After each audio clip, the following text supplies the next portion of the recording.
Hola, ¿cómo están? Yo soy Diego Franco y el día de hoy vamos a resolver el problema del sistema de volcado. Aquí tenemos el plano de la situación y como nosotros vemos tenemos un recipiente el cual va a tener un movimiento de pivoteo. Aquí se observa mediante esta flecha. Y el sistema, que va a tener una salida circular, va a ser activado por un pistón, el cual, si observamos todo el sistema, está formando es un mecanismo de 4 barras que tiene un movimiento prismático, y tal vez más adelante analicemos la cinemática de este mecanismo.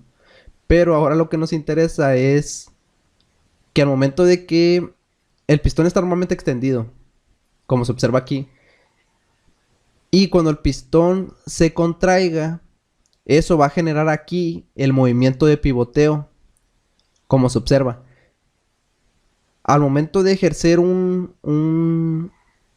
una torsión en esta palanca de aquí, lo que va a hacer es que su centro va a girar, este centro de aquí, lo que va a provocar que la caldera, este material de aquí, se voltee. En ese momento el material que contenga va a ser vaciado. Entonces por eso es el funcionamiento de este sistema de volcado. Y nosotros vamos a ver cómo resolver este sistema mediante electroneumática. Aquí tenemos el desarrollo de la solución, que consta del diagrama neumático, el diagrama eléctrico, el diagrama de señales y el diagrama de estado. Nosotros vamos a observar primero el diagrama de estado. Y aquí lo tenemos. Como vemos, tenemos el pistón A, que es el único del sistema, y tenemos la posición 0, que es la posición retraída, y la posición 1, que es la posición extendida. En el inicio, el pistón está extendido para que la caldera esté en su posición. Y tenemos los dos botones, S1 y S2. Cualquiera de ellos dos va a hacer que el sistema, que el pistón se contraiga, y cuando se contrae, como ya vimos, se produce un movimiento de giro que voltea la caldera y vacía el material. Entonces, cuando se presione cualquiera de los dos, se va a provocar ese giro. La única manera en que la caldera vuelva a su posición inicial es que se suelten los dos pulsadores. Eso se representa mediante esta intersección de aquí. Y en electrónica esa función lógica se llama OR. En álgebra de Boole se conoce como disyunción. Para que la salida sea 0, todas las entradas deben ser 0. Entonces, nosotros vamos a ver ahora el diagrama neumático. En la parte de control tenemos una válvula, 5 vías, 2 posiciones. En la posición inicial, que está activada mediante este resorte, la válvula va a estar enviando presión a la cámara del émbolo, que es esta de aquí, por lo cual el pistón va a estar accionado en el inicio, está extendido.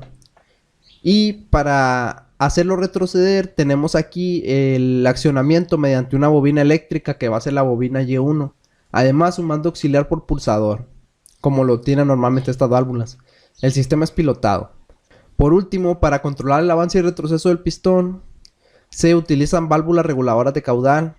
Estas válvulas de tornillo permiten ajustar los movimientos de avance y retroceso. Nosotros los vamos a calibrar aproximadamente al 10% las dos. Y listo. Ahora vamos a ver la parte del diagrama eléctrico. Y aquí lo tenemos. Como observamos, nosotros tenemos dos medios de activación de la bobina. Tenemos tanto el camino por S1 y el camino por S2. Cuando nosotros colocamos los elementos de activación en paralelo, lo que estamos generando es una compuerta OR con pulsadores. Entonces, al conectar estos dos pulsadores en paralelo, nosotros provocamos una función lógica de disyunción sobre este relevador. Este relevador es el que va a accionar la válvula Y1 mediante este contacto. Como nosotros vemos aquí, tenemos un contacto que dice K1 y está normalmente abierto. Pero cuando el contacto K1, el relevador K1 se active, este contacto se va a invertir y se va a cerrar y va a energizar la bobina Y1, lo que va a hacer que el pistón retroceda. Cuando deje de recibir energía el relevador, este contacto se va a volver a abrir y la válvula se desactiva y el pistón va a volver a avanzar. Nosotros vamos a ver cómo funciona esto. Activamos la simulación y vemos cómo efectivamente el pistón avanza en el inicio y está extendido. Eso hace que la caldera esté en su posición. Pero yo voy a activar el pistón S1, el botón S1, y vamos a ver qué sucede. El pistón empieza a retroceder, lo que provoca que la caldera se voltee y vacíe el material. Como vemos, no lo hace directamente, sino que lo que hizo fue energizar el relevador y ya el relevador fue el que accionó la válvula. Ahora yo voy a soltar el pulsador y vemos como el pistón vuelve a avanzar. Si yo presiono el siguiente pulsador, el S2, ocurre exactamente el mismo efecto. Esta es la solución que nosotros estábamos buscando. Si observamos más detenidamente la parte eléctrica, vamos a ver cómo funciona. Yo activo el primer canal del circuito. Eso hace que se active el relevador K1. Y eso es todo lo que sucede por esta rama del circuito. Pero como tenemos un contacto de K1, ese contacto se invierte. Y eso es lo que ahora sí ya provoca que la válvula Y1 se active y el pistón avance. Como vemos, yo puedo activar por medio de S1 o de S2. Cualquiera de esos dos botones me activa el relevador.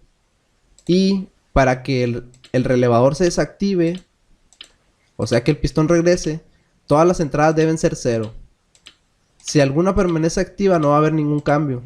Hasta que yo suelto las dos, es cuando el relevador se desenergiza y la válvula también.